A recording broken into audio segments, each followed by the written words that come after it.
Sunday, March 30th, 2025. The scene opens as the camera pans in on a couple sitting at the kitchen table. Very modest setting. And they hear this voice. They both hear a voice. Go from your country and from your family, and you and your people should go to the land that I'll show you. And I'll make you a great nation. I'll bless you and make your name great, and you will be a blessing. And off they go. Abram and Sarai just get up from their kitchen table and go out the front door. They don't even lock it behind them. And off they go to the land of Ur, to the land of Canaan. Holding on to God's promise of progeny in land. Unknown. Progeny, unknown land. Technically, this is not the first time that God has spoken to Abram, but it's the first time that Abram responds back to God, because they don't exactly just rush out the front door. They actually go out the back door to the porch, and they look up into the sky, because this man has questions for this voice. Yahweh starts it. Don't be afraid, Abram. I'm your shield. And your reward will be great. Very great. What did you promise me? How can you promise heirs? I don't have any descendants. Things are not going well in that department. I got no kids. Besides, how am I to know that this is true, voice? The facts on the ground don't match the promise from God. How are my wife and I supposed to interpret your promise in light of the realities of life? Abram and Sarai wander outside their home, and they look up toward heaven, and they count the stars, and they wonder, how in the world do we make sense of what we both heard? We both heard it, right? You heard it? Yeah, I heard it. You heard it? Yeah, I heard it. And the scene from that initial little vignette is Abram and Sarai just sort of wandering around and wondering what's going to happen. Questions, especially hard ones like that, are a part of life of dealing with God. Our faith does not preclude us from asking questions. In fact, faith compels having a discourse with God, having a conversation with God, asking questions of God. If somebody says that you shouldn't question God, run away, because that person is not paying attention to how the process works, not paying attention to how relationships work. If somebody gives you the advice for your relationships, don't ask questions, just accept everything. That's terrible advice for a relationship. You have to ask questions. You have to engage. And why in the world would it be any different with God? Because in the back and forth between the patriarch of our faith and God, it's pretty clear that both of these individuals are up to the task of dealing with whatever it is that they're dealing with. Abram's questions are reasonable. How does God's promise make sense in the face of the barrenness of their situation? And God's response to Abram is a beautiful, reasonable response. Okay, Abram, let's make a covenant.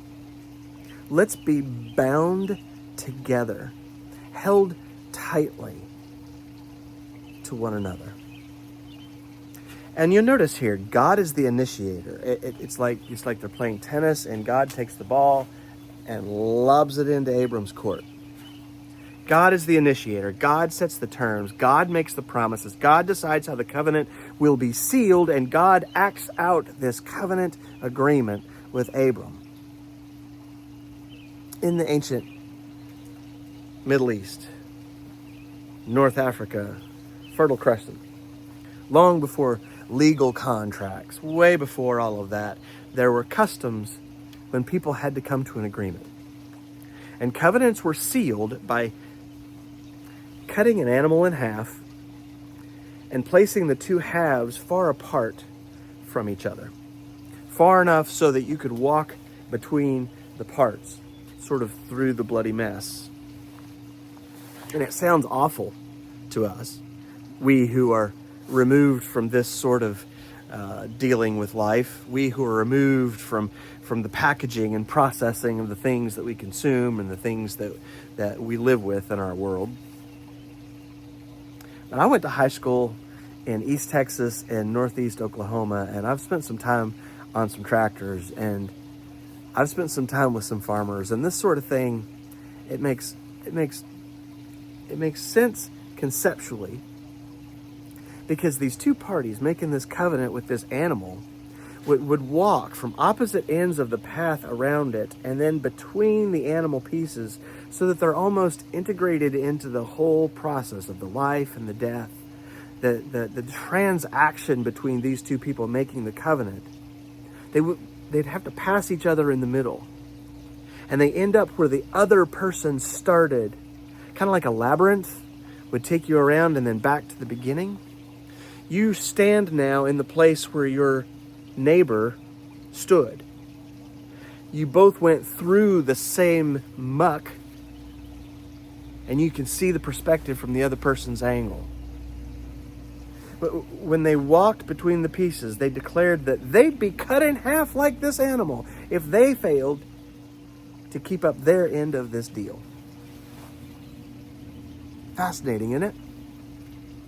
And as bloody and awful as that sounds, what we need to know about this covenant between God and Abram, in the 15th, 16th, 17th chapters of Genesis, God directs Abram to bring the animals and cut them in half to make the path, but God and God alone passes between the pieces. God takes on the perspective of human Abram. We've heard that kind of story before, haven't we? God passes between the pieces. God moves in the form of fire. Abram's just the passive observer. The passive observer of God's initiating and fulfilling this contract with human Abram. And from that point on, Abram is engaged in this relationship with this one who is faithful to him. He's asked to be in relationship with this God, bringing along his questions and his doubts and his worries, but also bringing along his hopes and his bride, even in the midst of their barrenness as a couple. And Abram and Sarai's story is our story, isn't it? The story of how God reaches out to us, initiates contact with us, a God who initiates relationship and solidifies that relationship with us, a God who always makes the first and the last move. And the story of people, how we try to respond with that same sort of commitment and faith. Two personalities of faith engaging, both wondering how to deal with a promise in the face of uncertainty, an uncertain future, wondering how to live as creatures of hope, even in situations where they don't see any hope, wandering in places of hopelessness. You get the diagnosis and you don't know what to do. The administration of the kid's school calls and says, we need to talk. Those times when the things you want and the things you need are just outside your reach. Accessibility is gone. How am I to know? Says Abram. And it sounds an awful lot like something we'd say, right? How are we to know? Abram asks it. How are we to know? But Moses asks it later. Who are you again? Mary, the mother of Jesus, asks it. How can this be? These are biblical questions at the heart of our relationship with a God who challenges us and pulls us into what God wants for us, for all of us. Walter Brueggemann is an Old Testament scholar. He defines faith as a certitude that's based not on reason, but on an awareness, a primal awareness that God is God and we are not. And if we're aware that God is God, we might have a chance. We might have a chance in the fight.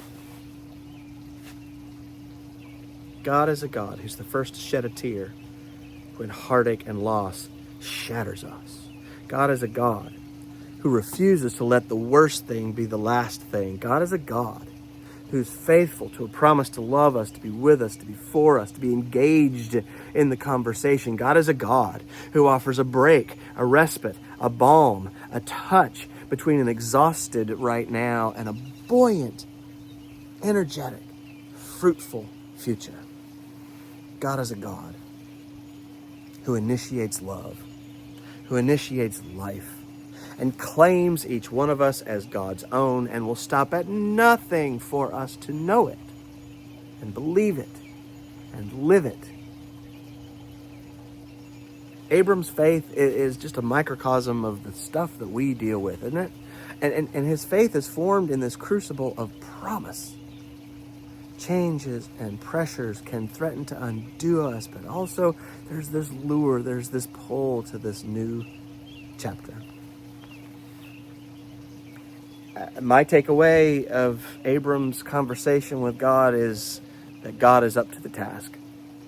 God is up to the challenge of doing what it is God wants you to do. And I think it's interesting if we just sort of pull back a little bit and take the wider view of this conversation. Isn't it interesting that after Abram asks his questions, he doesn't just have this laissez-faire sense of, okay, well, everything's going to work out eventually, let's go. It's an intentional, step-by-step process. Pack them up. Get the kids. Get everything together. Get all the servants. Get everybody. There's this genuineness about this concrete promise from a known promise maker. Abram and Sarai live somehow in this space between what is promised and their experiences on the ground. There's a gap there between what we see and what we hope for. There's this gap between the already and the not quite yet. And in that space, they step outside and they look up at the stars. And the whole rest of their story and the whole rest of our story and our faith is the messiness in between. This messiness in life. Abram and Sarai somehow learn to trust.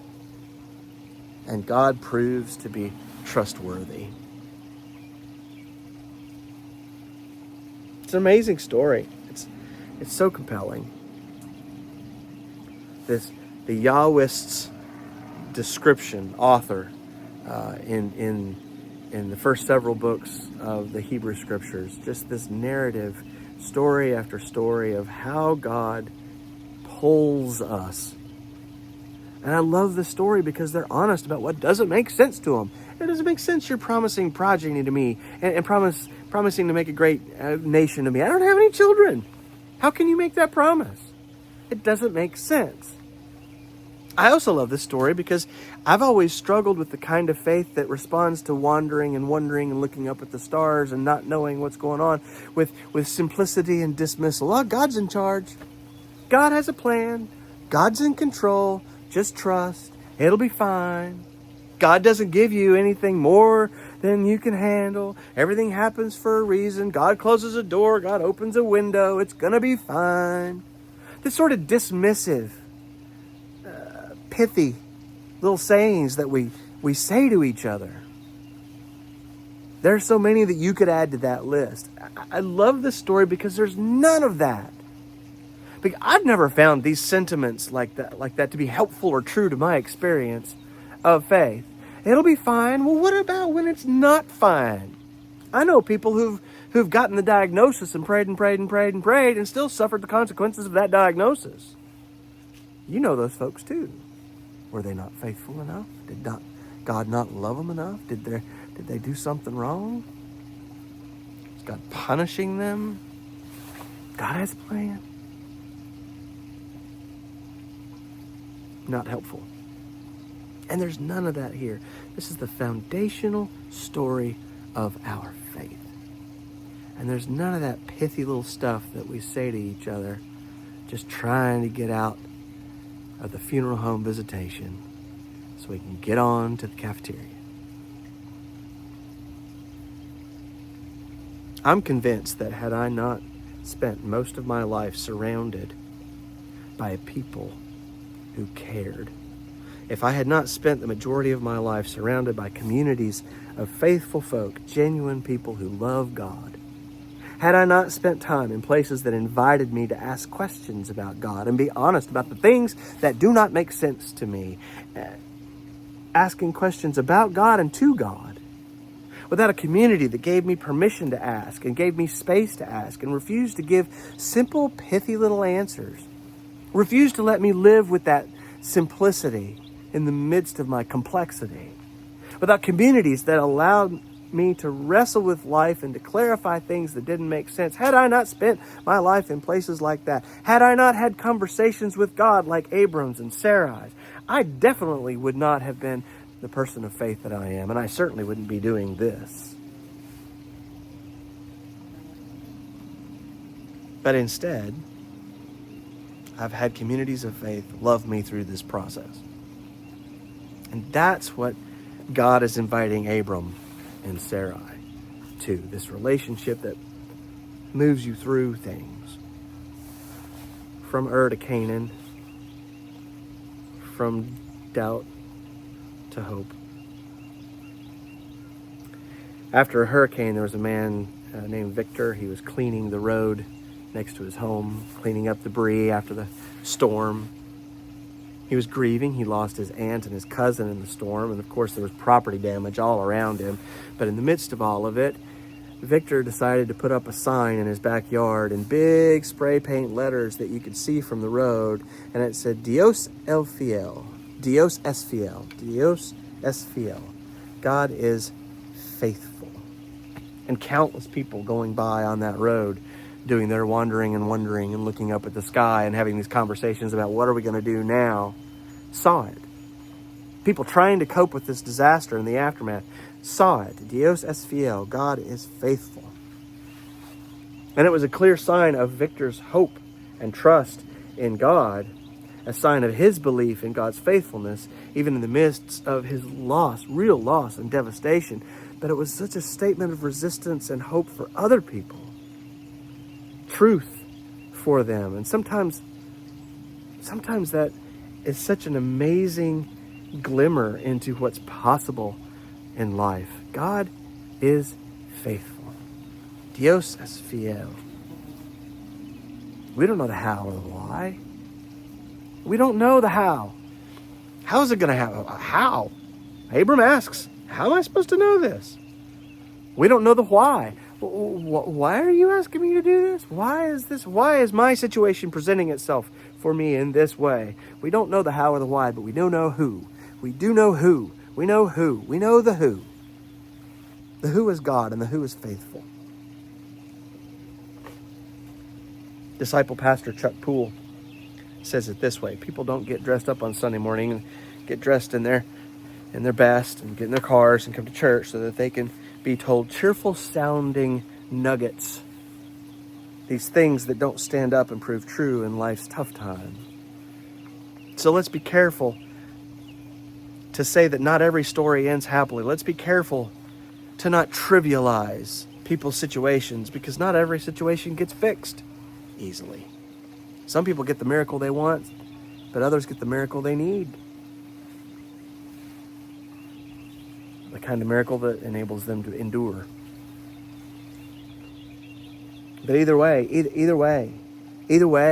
whatever situation you're facing in your life, God can be trusted. Either way, God is faithful. God is worthy of our trust and our faith. Trusted to get us around the worst, trusted to get through the worst, trusted to get us on the other side of the worst. God will provide something. Is it a ram caught in the thistles? Is it a sign after a hurricane? Is it a gift or a message or a touch or a card or a phone call or an email or A smile?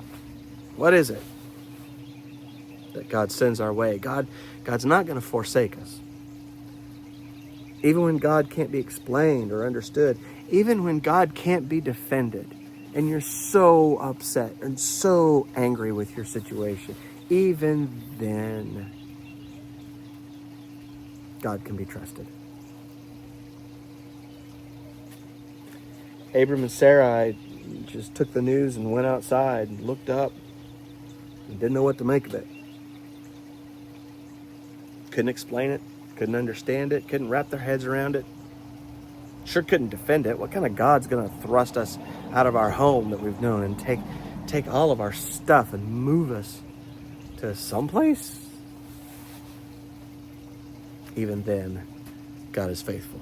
Even then, God is trustworthy. And you're wondering, and you're looking outside and looking up when you don't know how, and you don't know when. Make sure you know who. When you don't see how or when your questions outnumber the answers. Unsure if what you think is possible can be made real in those times when you can't begin to imagine how you'll endure. God. God can be trusted. God is faithful.